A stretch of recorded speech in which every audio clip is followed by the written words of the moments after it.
crédito al consumo o crédito productivo. De eso está hablando el ministro de Economía, ahora lo vamos a analizar. Marina, buen día. Marina Del Poyeto, economista, directora ejecutiva de Cobo Consultores. ¿Cómo estás? ¿Qué tal? Buen día, ¿cómo les va? Todo muy bien. Bueno, me parecen interesantes estos puntos de vista del ministro, como para analizarlos más allá de el cagar los zapatadas en el culo del final, cuando niega el atraso cambiario o la apreciación del peso. Desde los números y desde el contexto actual, ¿cuál es tu interpretación frente a lo que hoy tenemos como cotización o tipo de cambio real?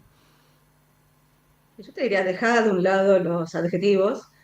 Eh, Vos lo que estás viendo es, vos tuviste un apretón monetario inédito en la previa a la elección, en un contexto donde no solamente hubo un proceso de dolarización de los pesos, sino un proceso de dolarización de los activos. Eh, Después de lo que fue la elección de la provincia de Buenos Aires, acordate, 7 de septiembre, Sí. y algo que se dio totalmente vuelta, primero con la inestimable ayuda de Bessent, Ujú. poniéndole primero piso a los precios de los bonos y después poniéndole techo al tipo de cambio. Y eso dio vuelta al resultado electoral, y después del resultado electoral de octubre, el tipo de cambio había tocado casi 1.500 pesos. Tuviste una descompresión de todo, los precios de los bonos se duplicaron, los precios de los activos financieros subieron, el riesgo país cayó a 500 puntos básicos, y el dólar se quedó, bajó primero abajo a 1.350 y después volvió a la zona de 1.400, donde oscila hoy. Con lo cual el tipo de cambio desde la elección para acá bajó de 1.500 a la zona de 1.400, por momentos está abajo de 1.400. Cuando vos lo mirás en términos reales, vos lo que ves es que el tipo de cambio real, el multilateral, o sea, tomando una canasta de comercio, que había tenido un piso de 78, tomando la salida de Macri como 100 en diciembre de 2015, Sí, había vuelto a 105 y hoy estás volviendo a la zona de 84. Básicamente clavaste el tipo de cambio y lo que te da es una inercia inflacionaria que corre al 3% mensual por distintos motivos, en parte porque el traslado a precios operó con rezago, en parte porque la agenda tarifaria volvió a subir, en parte porque pusiste el impuesto a los combustibles y habilitaste una suba de los combustibles antes de la escalada en la guerra, y entonces tuviste una nueva suba en los combustibles que ayer le puso freno Marín, YPF, en parte porque habías abierto las exportaciones de carne, y las exportaciones de carne, digamos, te achicaron, si querés, la oferta local en un contexto donde había pasto gratis, y entonces el precio de la carne subió 60%, y en parte porque tenés una inercia inflacionaria de indexación plena al pasado, o sea, los servicios, muchos están literalmente indexados, las prepagas, algunos colegios, eh, parte de las expensas, entonces lo que digo es, vos tenés una inflación que corre en los últimos meses al 2,9% mensual, probablemente la de marzo esté en torno al 3%, y un tipo de cambio que está quieto. Con lo cual, de esos 105, hoy volviste a 84. Pero si la inflación se mantiene, poner el 2%, 2,5% mensual, el dólar se mantiene en estos niveles, el dólar va a volver a los niveles de partida. Entonces yo pongo un ejemplo, digamos, no vamos a hablar si hay atraso o no cambiario. Cliente nuestro, digo, empresa de alimentos, eficiente, digo, que aprovechó digamos, si querés, el esquema anterior de tasa negativa y brecha cambiaria alta, digo, para modernizar su planta. Que opera en Argentina, o sea, opera con las reglas del juego en Argentina. Y lo que te decía, mirá, a 78, digamos, la exportación teníamos que subsidiarla. A 105, digo, la exportación era rentable. Bueno, hoy volvés a tener niveles parecidos, claro. entonces lo que digo, si aún sectores eficientes, con disponibilidad de materias primas, digamos, que tienen, si querés, ventajas relativas, tienen un problema con la exportación, digo, ya que estoy hablando del resto de la industria que le vendía al mercado interno protegido, entonces lo que digo, hay una discusión, si querés, no hablemos de atraso cambiario, hablemos de productividad sistémica. Claro. Ahora, la pregunta, más allá de que me parece que el mensaje de ayer del ministro fue claro, o sea, lo que dijo es, ahora el Banco Central está comprando dólares, mucho mejor que lo que fue el año pasado, en la previa, si querés, o sea, a diferencia de 2025, 2026 es un año no electoral, en algún momento arranca la discusión electoral, pero se supone que no en 2026, sería el año que No, viene. La segunda gran diferencia es el esquema cambiario, o la decisión de política monetaria del Banco Central fue distinta. El año pasado el Banco Central dijo, no me interesa comprar dólares después del acuerdo con el fondo, y cuando llegó la parte baja en la estacionalidad, en la oferta de dólares, para tratar de sostener el tipo de cambio adentro de una banda que en ese momento era una banda que estaba muy cerca del nivel de tipo de cambio, Sí. lo que hizo fue un apretón monetario que te mandó a la economía a la recesión. Hoy, si querés, lo que tenés es un banco central que estuvo comprando dólares, ahora vemos a dónde fueron esos dólares, y el dólar oficial hoy está 18-19% abajo de la nueva banda, que ya no es más, corre al 1% por mes con la inflación al 3%, sino que está indexando directamente a la inflación. Ahora, la pregunta del millón que aparece es, el gobierno está intentando, si querés, descomprimir la actividad. Por un lado, lo que hizo es, con la política monetaria, digamos, coordinada directamente entre el Ministerio de Economía, Finanzas y el Banco Central, lo que hizo es recreó el esquema de pases pasivos, que se habían eliminado, si querés, cuando se eliminaron las LEFIs, y no solamente la tasa había ido muy para arriba, sino que era muy volátil, y lo que tenés desde fines de febrero para acá es que la tasa de interés, la corta, la tasa de caución y ripo está clavada en el 20%. A partir de eso, lo que bajaron son todas las tasas de la economía, mucho más las pasivas que las activas. La tasa de plazo fijo, si un plazo fijo minorista te paga entre 20 y 24 25%, dependiendo del banco, con una inflación que corre al 3% por mes, 3% por mes, 2,9 si querés, anualizado te da 42. Claro. O sea, Claro. hoy la tasa de interés vuelve a ser negativa contra la inflación, es positiva contra un tipo de cambio que está quieto. Entonces, el carry es lo que te está estabilizando, no la demanda de pesos, la demanda de activos en pesos, la demanda de bonos del tesoro, que es lo que te permite refinanciar los vencimientos cada vez que vencen. Ahora, la pregunta es, la estacionalidad en la oferta de dólares es clara, digo, la tenés entre marzo Ahora. y te diría julio. Sí. Claro. Antes tuviste, digamos, el puente a la cosecha, que te lo dieron las colocaciones de deuda de las empresas y algunas provincias, y ahora estás en la zona donde el Banco Central está comprando muchos dólares. La mayor parte de los dólares que compró, se los compró el Tesoro, el Banco Central, para pagar deuda afuera. Ahora, la pregunta es qué es lo que te pasa después de julio, agosto, si vos querés seguir teniendo tasas de interés negativas porque tenés que recrear el crédito, estás intentando bajar la mora y recrear el crédito para que la economía empiece a traccionar, eh, y entonces lo que haces es aprovechar que tenés más holgura en el esquema de bandas y dejás correr el tipo de cambio un poco, o nada, o si lo que haces es seguir priorizando, digamos, el anclaje cambiario para bajar la inflación, y en todo caso, digamos, vas a un esquema de apretón monetario mayor. Dos cositas más y ya me callo porque ya estoy hablando mucho. Una es, dado el shock externo que tenés, por un lado tenés un impacto en la inflación mayor, o sea, los precios de los combustibles subieron 20%, 10% te pegan en la inflación de marzo y 10% te van a pegar en la inflación de abril, aún si se quedan quietos y adelante. O sea, eso te agrega alrededor de, te diría entre 0,4 en forma directa y 0,2 más en forma indirecta la inflación de cada mes. Pero la segunda es los precios del petróleo que estás teniendo hoy por hoy, te aumentan la oferta exportadora argentina.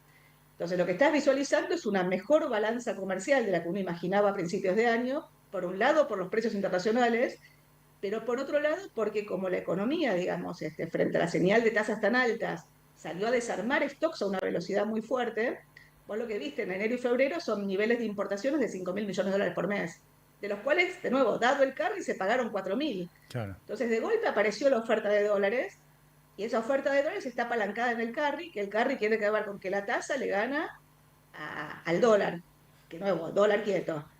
Pero la tasa de interés va perdiendo sistemáticamente contra la inflación. Entonces, si el dólar se mueve, la pregunta es qué es lo que te pasa con los activos, con la demanda de activos, y ahí está, digamos, si querés, la dicotomía que tiene, digamos, el manejo de la política económica.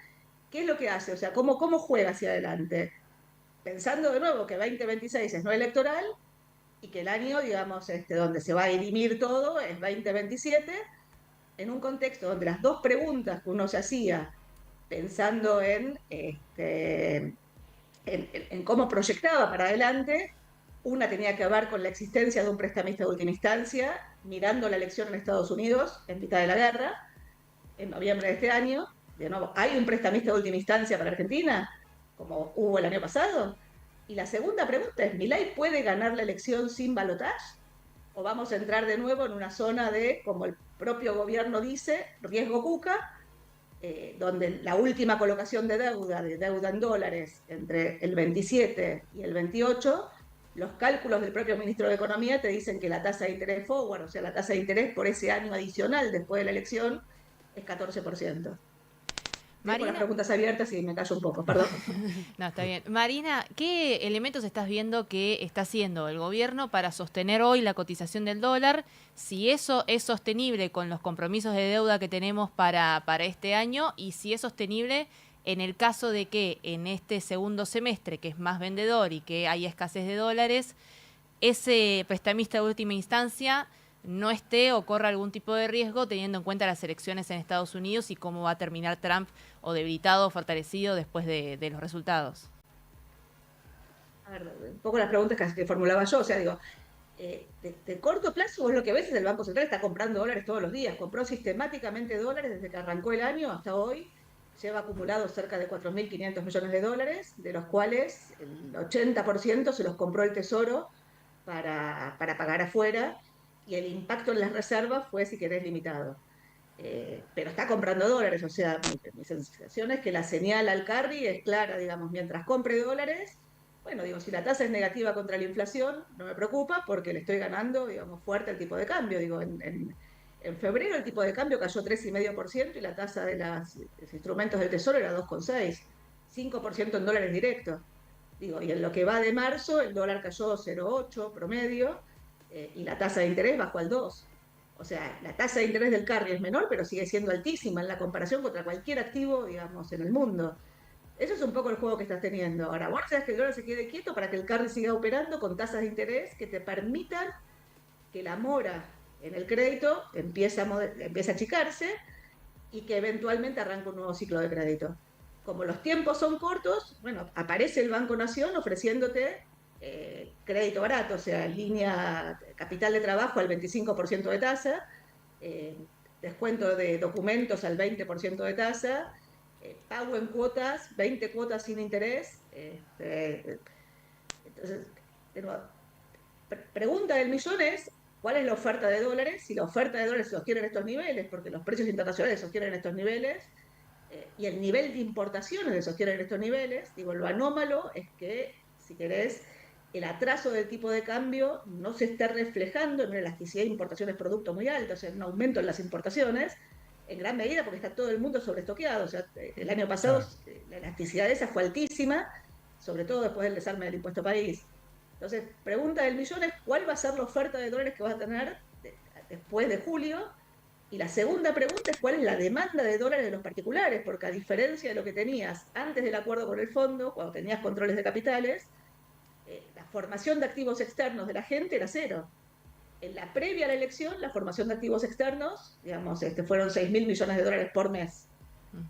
Y en los últimos meses, si vos mirás desde la elección para acá, fueron 1.000 en noviembre, fueron 2.000 en diciembre, 2.800 millones de dólares en enero y 2.100 creo que fue el dato de febrero. Esa formación de activos externos sigue estando. ¿Cuál es la hoja de ruta que quiere el ministro? Que esa formación de activos externos, esa compra de dólares de la gente, quede dentro del sistema financiero, quede dentro de los bancos, que los bancos presten en dólares, y cuando los bancos prestan en dólares, en realidad lo que recibe el que toma el crédito son pesos, Claro. con lo cual esos dólares se ven obligados a vender en el mercado cambiario, y eso es oferta de dólares que te permitiría, de nuevo, que el central siga comprando. Pero es como que es una calecita, digo. El central, digamos, hay una liquidación de exportaciones de una balanza comercial muy alta. La gente compra parte de los dólares. Esos dólares quedan dentro del sistema. Esos dólares que están dentro del sistema se prestan. Esos dólares que se prestan, digo, se venden en el mercado. Los compra parte los compra el Banco Central, y una parte se las compra el Tesoro para pagar afuera. Y pega esa vuelta. Parte de esos dólares ahora van directamente a fondear el Tesoro a través de colocaciones de deuda. De nuevo, digo, si vos generás confianza, vos lográs alargar el horizonte, Argentina logra descomprimir el riesgo país, bueno, la historia es distinta. Ahora, lo que tenés es, otra vez volvemos a la lógica del zigzag entre el año no electoral y el electoral. Y la verdad que estás entrando el año electoral en un contexto donde dejá de lado la estadística. Pero digo, hay un impacto sobre las encuestas que se está verificando, y hoy los números, de nuevo, foto hoy, no necesariamente la película, el escenario de ganar sin balotaje, digo, tiene menos certeza. Entonces digo, en algún momento te va a aparecer ese ruido. ¿Cuándo? No lo sé. ¿Y qué es lo que hace, digamos, de nuevo, la política económica frente a ese ruido? ¿Va a un equilibrio dólar-tasa distinto? Un equilibrio dólar, digamos, que en un Claro. contexto de apertura de la economía no te reviente sectores aún competitivos, con una tasa de interés más normal, o vuelva a sobre reaccionar con la tasa de interés para contener el tipo de cambio y contener la inflación. Marina, ha sido muy clara y muy amable. Un placer, gracias. No, gracias a ustedes por llamar. Adiós. Gracias, Marina del Poyeto, economista, directora ejecutiva de EcoGo Consultores.